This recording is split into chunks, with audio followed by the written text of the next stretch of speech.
इथे हे गेट लावलेले आहे आणि हे गेट इथे लावल्यामुळे पूर्ण पुलावर पाणी आलेलं आहे आणि जाण्यासाठी पूर्ण रस्ता बंद झालेला आहे.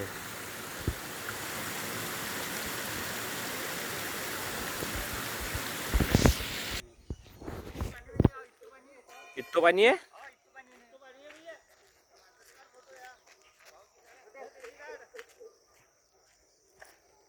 धरून नाही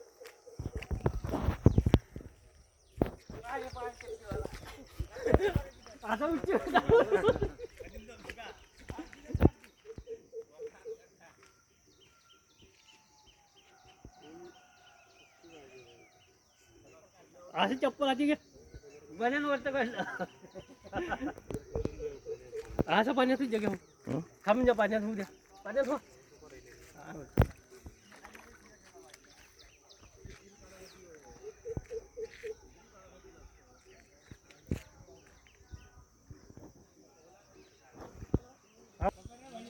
इथे जो पूल बनलेला आहे इथे कोणताही प्रकारचा जजमेंट न करता यांनी इथे पूल बांधला आणि गेट लावले आणि इथे सर्व शाळेची मुलं आणि येणे जाणारे सर्व इथे रोडवर थांबलेले आहे. हे पूर्ण शाळेचे मुलं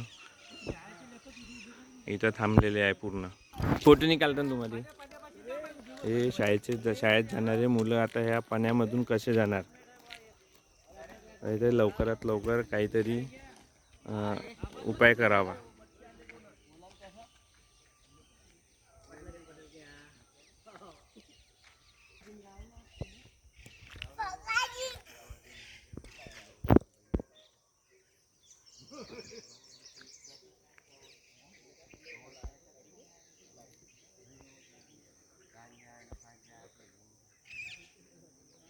याच्यासाठी कोण जिम्मेदार आहे आता हे तुम्ही बघा.